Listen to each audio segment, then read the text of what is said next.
Hello, and welcome to another episode of Bodied, a Cloud9 fancast. I'm your host, Havocpuss, and as always, joined by my work-riddled co-host, Frozen Creek. Yes, we are recording this during the day on Wednesday due to our competing work schedules, and I'm supposed to be finishing a small project right now, and instead I am recording the podcast. So We know what's more important. We know your priorities. yes, it's definitely this. I'm making bank off this podcast, so I need to. Just swimming in it. You already have your mansion. You already have your cars and your jet skis and whatnot. 8 Why do women, you even? 8 girlfriends too. Yeah, Yeah, exactly. at work I just get more work. Here I get houses and women and video games. Exactly. That's just the life of a podcaster. You know, we were just so famous. I remember one time I was in the store and someone said, "Hey, you're that guy from that podcast, the Cloud9 one. That one. I'm a big fan. Can you autograph my face?" Did And you sign it? no, because I said there's a $40 autograph fee, and he didn't have the money. Good. Don't Don't do don't autographs for free. work for free. Don't do work for free Exactly. at all. It always comes back to bite you. Yeah. But people who are also making bake is Cloud9, and we're kicking things off. PUBG Mobile finished fourth place, or after day 12, they're I think officially in fourth place, which is pretty good. I gotta say, I actually did watch a PUBG Mobile stream, and it's weird how good their production value is. Like compared to other PUBG events that I've seen in the past, this is actually really good, which is just odd. Yeah, so the PUBG mobile production is better than LCS. Not LCS. Well, actually, yes. Currently, it's way better than LCS, which is hilarious. Okay, I deferred watching it last night, but in the future I might have to turn that on. Yeah, I mean, it still has all the sort of the same, I guess, issues that I guess a lot of battle royale games have, and which is why they haven't really caught on as super big esports, and that there's so many people that it's impossible to view everything, and so you're constantly missing out on some action. And it's up to just their observers and casters just to try to keep up with everything. But production value wise, it was surprisingly well done. And then it seems like we're doing okay too. Yeah, that's also a big plus. So hopefully they can keep within the top 10. I think that's probably any team's goal is to just stay within that range. But if we can stay top 5, that'd be great. But moving on, Crowan, our TFT boy, he finished second in the Giant Slayers Season 2 finals, which is super duper good. Did you watch this? No, I didn't watch it. I only saw the tweet. I think I didn't even know what was happening. Or maybe I did and wasn't able to watch it. But I saw that he finished second, which is great. I really do like watching TFT or the concept at least, because it's really just like poker or like esports gambling, but without any of like cards. It's weird, but it's basically like gambling in a sense. Yeah, I kind of want to watch a tournament or finals to see how they decide who wins, because it is poker-esque, so there's a decent amount of luck to it. I mean, Yeah, like they there's may a ton of do luck, but like there's enough luck to make a difference. yeah they may do a thing Over the where course it's of the like game. they do multiple, I guess, games, and then like how you place earns you points, and after the end of a certain number of games, it's like, okay, you have this many points, so you finished in like third or whatever. I think that's how they usually do it. Yeah, and that makes sense to me. So Yeah, I will have to tune in next time. yeah. The Cloud9 event starts. I think in a couple of weeks actually, so you can definitely tune into that. I should compete as a unranked noob. as a formerly plat noob. Although I saw that Jack got diamond in TFT. Oh, is it TFT or League? I thought it was. Someone in the League. comments said TFT. So Oh, I I mean, Diamond is still I Diamond. more believe it. Yeah, it's still super Yeah. good. So whichever one it is, it's obviously very good. Yeah, I do think that climbing in TFT is like way easier than League though, because you don't have to go through the stupid like relegation or not relegation, but like promotion stuff to just like to go from like silver to gold. You don't have to like, oh, you gotta win 3, you gotta win 5 games or or 3 out of 5 games to go. It's just like, no, just give me the points. Stop with this bullshit gatekeeping system. It Yeah, makes no sense. No other game does this. I think League is the only game that does that for ranked. yeah, and it is dumb. And I really did like how TFT worked, where you would just like skyrocket through divisions at the beginning. But like I said, I'm an unranked pleb at this point, so I haven't played it in a while. Yeah, same. I've been focused on other things, so I haven't really been playing any kind of ranked games. But speaking of ranked games, we have some interesting and exciting Valorant news. Tens and his merry band of other players who are not C9 at the moment. We're actually going to be taking part in the T1 Ignition Series tournament. This is part of like a larger initiative for Riot to kind of kickstart the esports scene. So there's so like Orgs and other companies are kind of sponsoring these these startup kind of esports events in tournaments, and T1 is actually one of them. And in our squad is pretty familiar. It's Tens, Relics, Mitch, Shinobi, and for our 5th, it's Poach.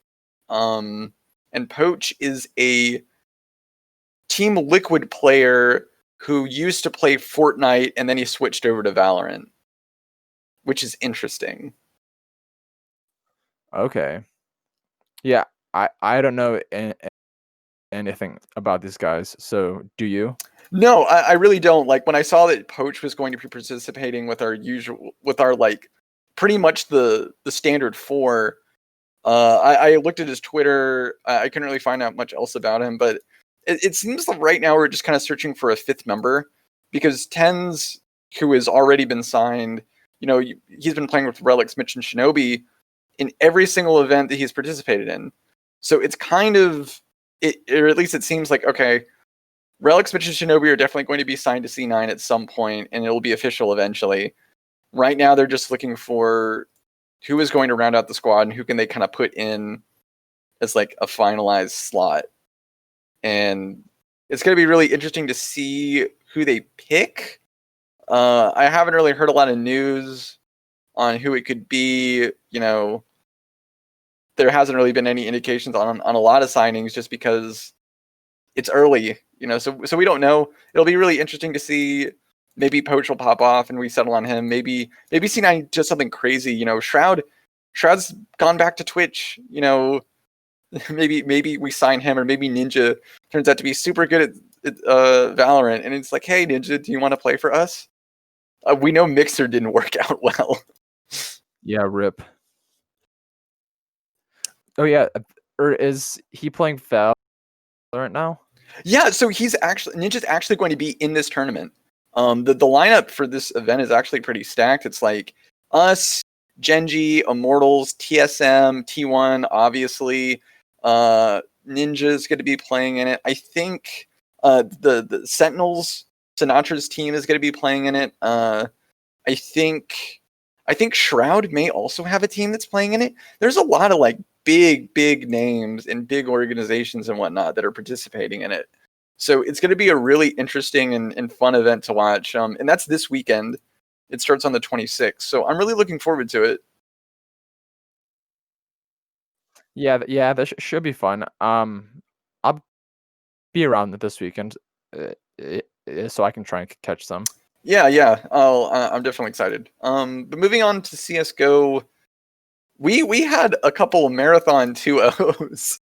I wasn't able to watch, but the team beat the New England Whalers in Gaming to qualify for the Beyond Summit CSGO event. but how they did it was really weird because they won the first maps of those games really, fairly well, expected results. But then for both of those games for the second maps, they were having to go to like double overtime to settle it and to win it. And it just, that's so weird that that's how they finished those games. Oh, really? I wasn't watching them because I think I was golfing for the Whalers I was one. at work. But aren't these just like two random teams? The New England Whalers is a brand. I've heard of them before. I think maybe I think they may have like a Call of Duty League team.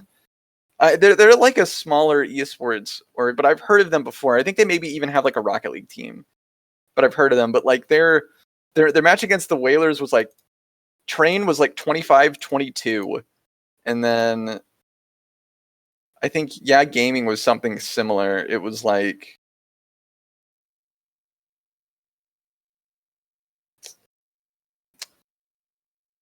I can't find it. Shit.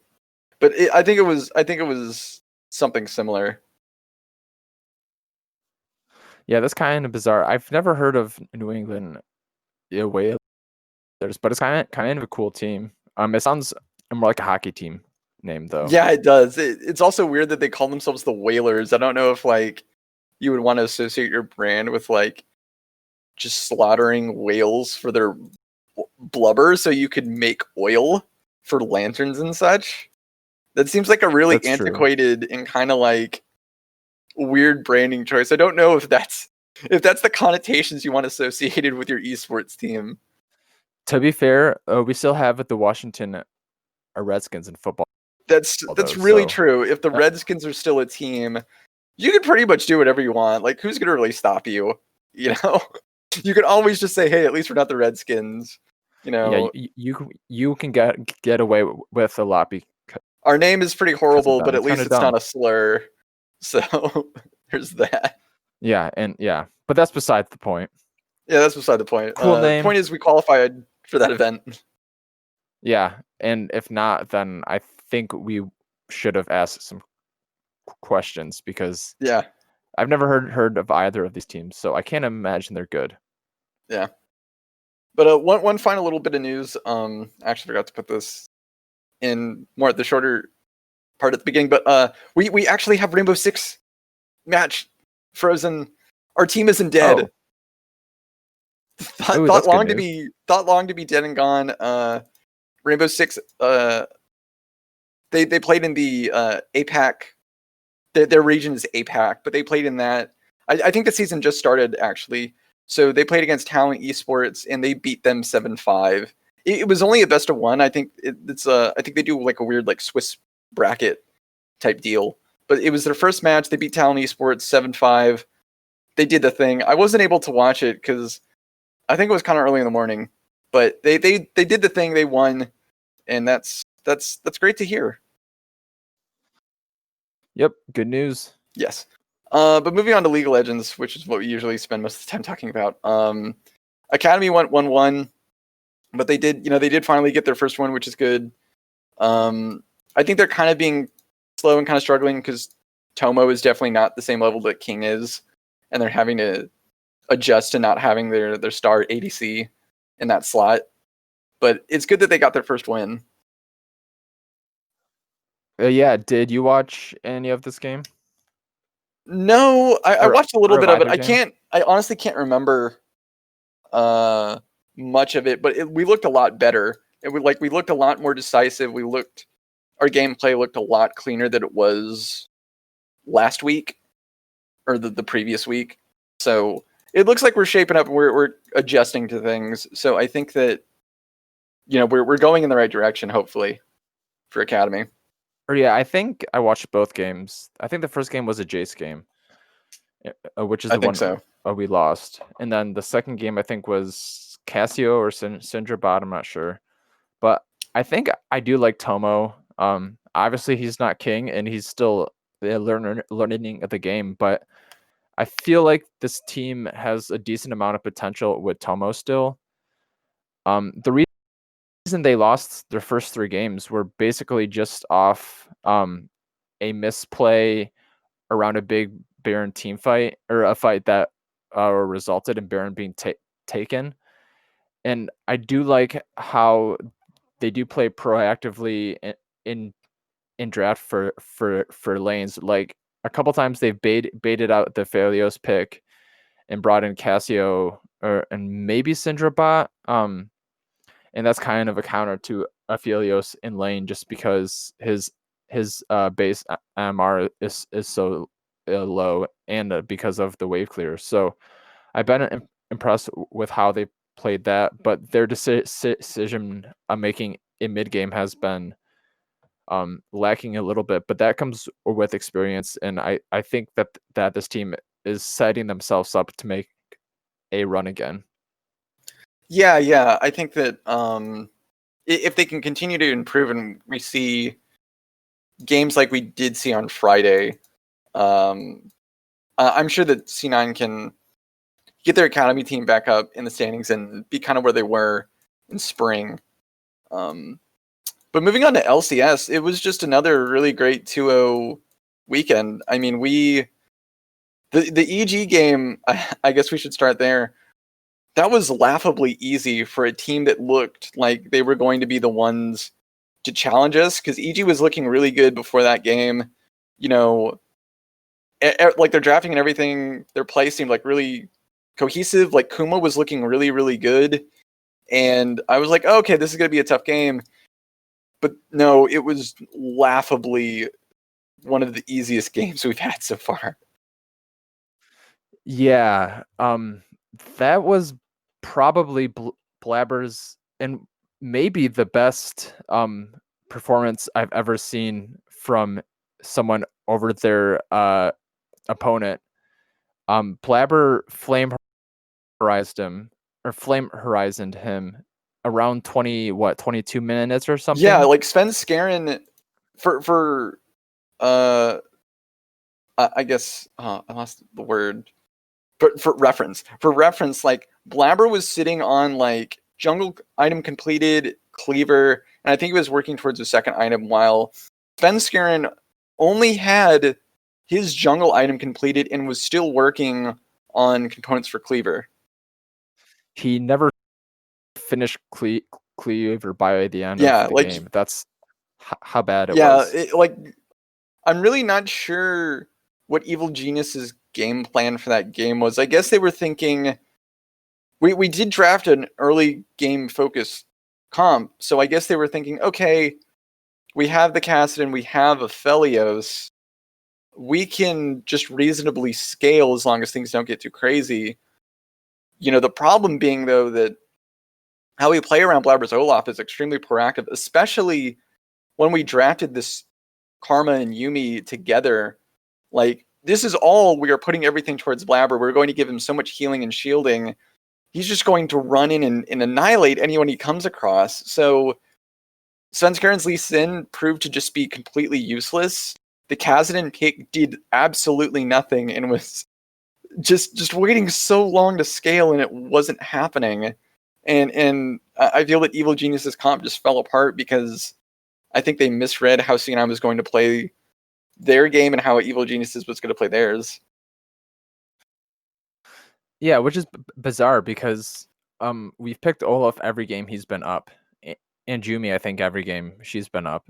So it was bizarre to not or to have them not expect us to pick a Yuumi Olaf. And as soon as he got that double kill top lane, it really was GG between Yuumi and Karma Shields. Yeah. Also, did you notice how unbelievably fast Niski was on Karma when he teleported? Oh my god, it was so lane? Good. It was was so good. hilarious. He teleports in. I think he did the mantra shield, or just him doing like regular shield give the speed boost, or is that when he mantra? They both do. Okay, so it's home guards, the shield speed boost. I think he also got maybe the Yuumi speed boost too. A Yuumi boost too, yeah. Yeah. So he's just running insanely fast and he gets a double kill. And you're just like, how is this a thing? This shouldn't be a thing that happens. But Niski's control in piloting the Karma was actually amazing, because Jizuke could literally do nothing because he was always shoved a tower, and Niski was able to just basically one-shot waves to the point to where he would clear them so effectively. Svenskeren couldn't even help out mid lane, because it's like, you gank the mid lane, what's he going to realistically do against a Karma? He has the speed boost, he has that tether that roots you. You know, he has all these tools to basically escape. So he's just perma pushing and then able to do whatever he wants. You're basically down, you know, a really vital lane that kind of needs to get the ball rolling and scale quickly behind. And, you know, that there just really wasn't a lot for Evil Geniuses to do. Oh yeah, it was depressing, I think, to watch. I mean, to see last split's MVP, Dumpster, the split before that's MVP, that badly was honestly kind of pathetic for Yeah, it Evil was. Geniuses. It was really hard to watch. I felt really bad for Jizuke. I But I didn't. think I felt bad for Kumo, who actually got a solo kill. he's been playing really well this season, or like the summer season, which I'm really happy for, because he had a really rough spring opener. But it really is tough. You know, you're playing really well, but then you just kind of look at the rest of your team and it's like, what are you guys doing, man? I'm trying to just do my thing up in top lane. You guys are supposed to hold it down. What's going on over there? Yeah, it was rough. Yeah. But I mean, the solo kill was off a mechanical misplay when a Licorice eat back a minion in not Honestly, Volibear, that's really hard but to do. it was still deserved. I mean, no, I am not impressed with Licorice's. I'm not impressed with Licorice's. His Jace is Jace weird still, but he didn't make a small mistake there. Yeah, his Jace is kind of weird, because, like, don't get me wrong, like, in team fighting scenarios, he's really, really impactful, right? Like, he does really, really well on Jace when he's with his team. But alone, he's just kind of like, he's missing all these shock blasts and he's doing all this weird stuff. And it's like, are you okay, Licorice? Do you need a minute? So it's kind of like a Jekyll and Hyde situation, which is pretty funny. Yeah, I've never been impressed with NA Jace at this point, even from Palafox. Akuma played it okay last split, or even then it was kind of weird. C9, but he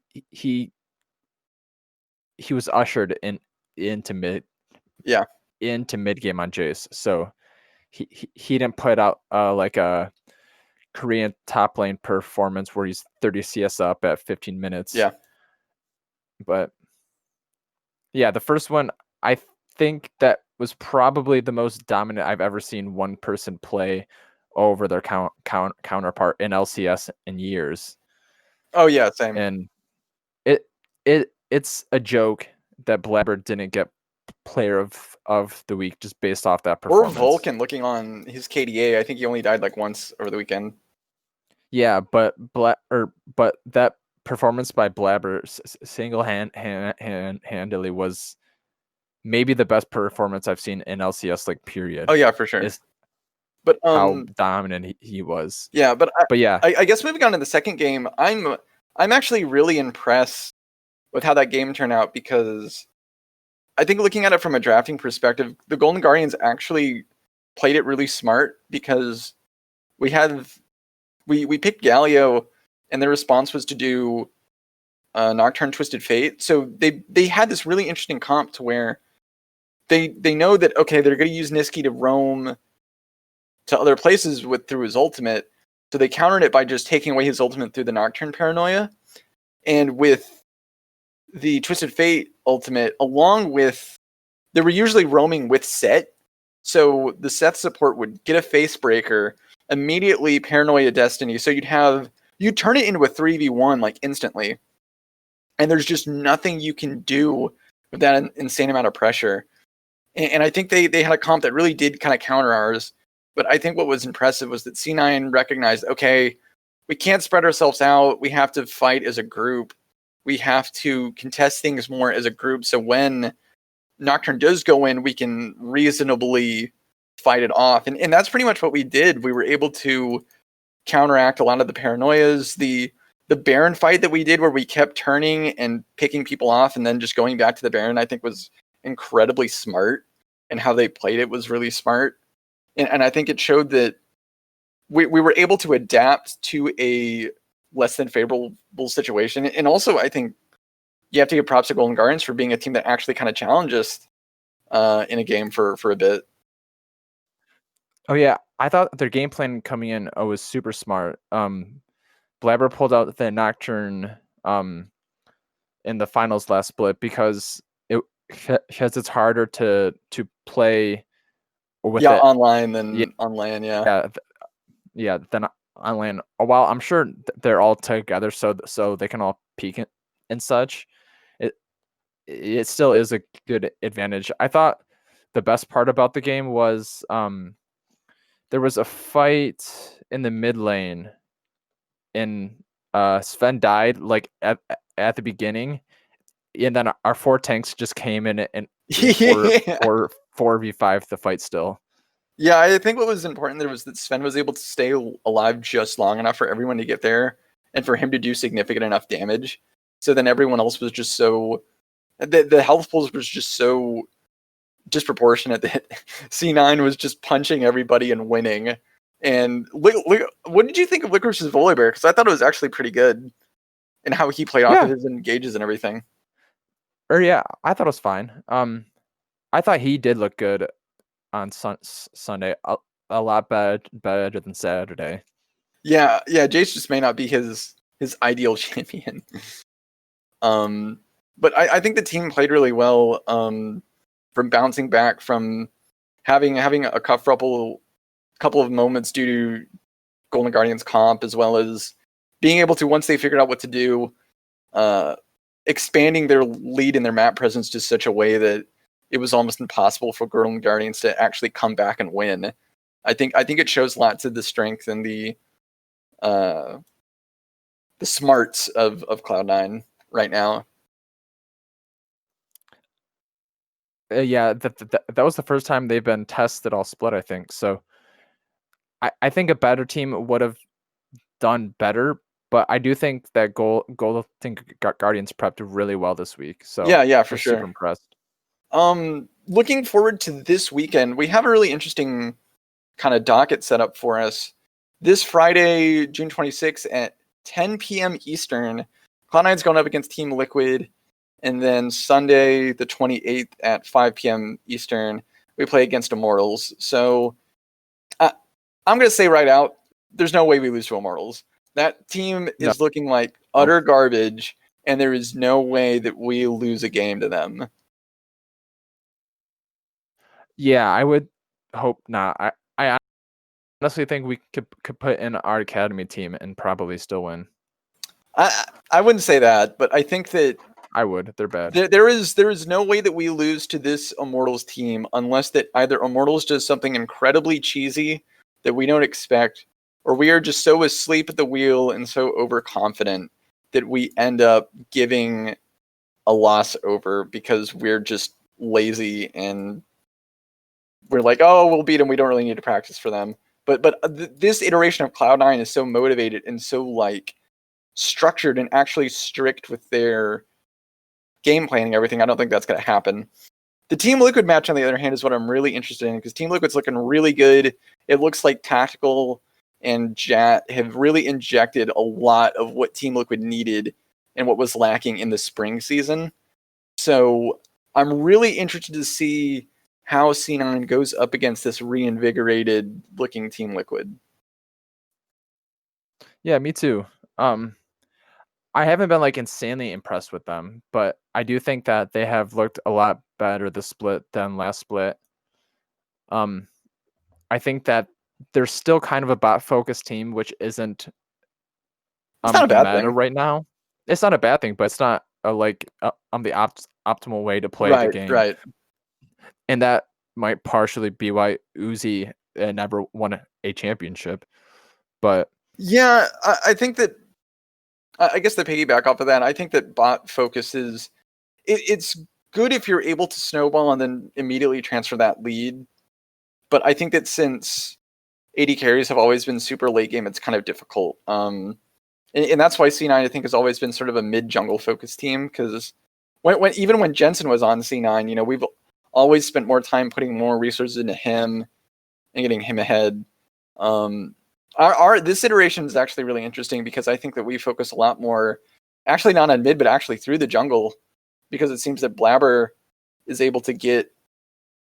We focus a lot on helping Blabber get a lot of resources early, and then through our macro and our map play, we take a few neutral objectives, and then we start to spread that out to the side lanes and then through mid.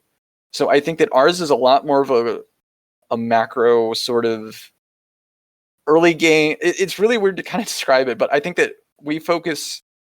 It looks like we focus on points that maybe Team Liquid doesn't necessarily focus on. Yeah, and we play like the mid jungle are like almost a single entity kind of it's thing. basically one thing instead of it being there's a mid laner and a jungler and they're kind of doing things together. This is, you have Blisky and they're just kind of running around doing things. Yeah, but I do think that the Brox Jensen duo is spooky, but I think they're still learning how to play that early pressure, push and roam and dive and kill thing so far. So I think it is going to be an interesting matchup to see where exactly Team Liquid is or relative to Cloud9, but I don't think they can win the game playing their own style. I will say it'll be tough. Team Liquid, that is. I think that Team Liquid, their resurgence is partially coming because it looks like Core JJ has been like a really big driving force on shot calling, and I think orchestrating how the team operates. And I think that since he's gotten a lot of power, it looks like the team's been playing a lot around how he wants to kind of play. And I'm really curious to see how the core Vulcan matchup goes this time around. I'm interested in all the matchups, really. Like, Impact looks to be playing really well. Broxa, now that he's actually had time to practice and gelled with this Team Liquid squad, he looks to be playing a lot better, and I'm curious to see how he matches up against Blabber. Niski Jensen's really interesting because it's really two different styles. Jensen is more about accruing a lot of resources in lane and trying to build up his own advantages and put resources into him, while Niski is more about sacrificing resources in order to put them elsewhere. So it's two competing styles, and I'm really interested to see how both teams kind of go about playing their mid strategies. And then, bot lane, Tactical has been playing really well, but I think Sven, this is a really good game for Sven to kind of go, no. I'm the king in the bot lane. You're gonna bend the knee to me, and you're going to respect what I can do as an AD carry and as a bot lane player. Yeah, and I feel like the only like glaring matchup difference is between Sven and Tactical, and that I think the stylistic differences are what make this game super interesting too. Yeah, it's definitely going to be a war of two different fighting styles. I'm really excited for it. I think that this is going to be a really great game and a really good benchmark of where C9 is. I think if we blow Team Liquid out of the water, I really don't think there is a team that can stop us.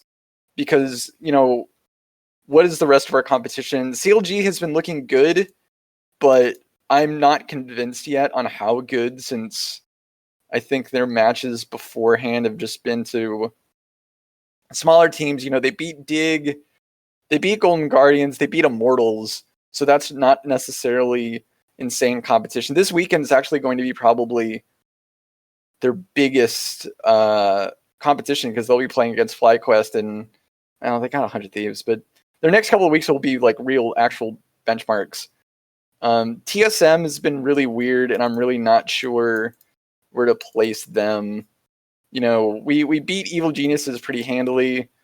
I think if we could beat Team Liquid pretty easily, I think that we have another summer championship on our hands. I think we should anyway, but I'm interested to see how Team Liquid evolves through the split, and also how FlyQuest and Evil Issa's Evolve. I don't think we could replicate that Evil Gene Issa's game against them. No, yeah, Again, I think so. that's like a one-time thing. I don't think that we can kind of outplay them that largely ever again. I think that they'll take that game to heart and they'll maybe pay attention in their draft a bit more. All right. I have some interesting stats for you. Okay. Team Liquid is the only team with a perfect first blood percentage so far, but Cloud9 is the only team. Is the only team with 100% first tower and first 3 tower percentage. Oh, that's really interesting. Yeah, and Blabber has the biggest gold difference at 10 between laners, with plus 663. He does not have the highest experience difference though. That's closer. Oh, that's interesting.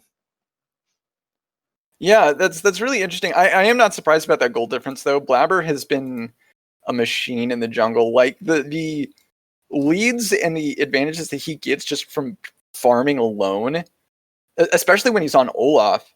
I remember watching the Evil Geniuses game and I was going, how is someone able to, from playing jungle, get that far ahead that quickly? Just through farming and making maybe a few map rotations to get a kill or something. It actually blew my mind. I'm really curious to see exactly how far he can push this like really dominant style of play and just being really oppressive through his efficiency in farming camps and whatnot. Or yeah, and actually this weekend, Core JJ and Tactical have 100% first blood percentage. So, we are going against a fun bottom lane, so it should be fun. Yeah, it should be really fun. Like I said, I'm really looking forward to it. What are your predictions for this weekend? 2-0. I still don't see a game that we should lose the split. I think if we slip up, it'll be against TSM as always, because I feel like we're always due to lose a game or series to them. Yeah, they're kind of our kryptonite. But I don't think we're going to lose this weekend. But I'm interested to see our draft against Team Liquid. I think that'll be a big decider too. Yeah, I think we can go 2-0 pretty realistically. I will put an asterisk to it in saying that there is a world where we do lose to Team Liquid and we go 1-1, but I'm hoping that I'm fairly confident that won't happen, but I think that is a possibility. But I think that we can still pull out a 2-0 win and remain undefeated and on top in the standings. Oh yeah, I don't think it's out of the question that we lose to Team Liquid. I just don't think I would ever bet on Team Liquid. Right. Game, because I think Cloud9 is far superior, and we've shown that by dominating the 3 teams that we played in playoffs last split. So, I can go with that. So I'm not too concerned, but I do want to see a team step up and compete against us. So it sucks that it's at 10 p.m. Eastern Standard Time, but it is what it is. Yeah. Well, I think that's it for us today.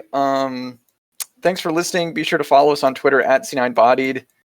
And we'll see you next time. Oh yeah, bye guys. Sorry, it might be kind of quick this week, but I am in middle of a project, as I said. So yeah, have a good weekend and go Cloud9. Bye. Cloud9. Bye. Bye.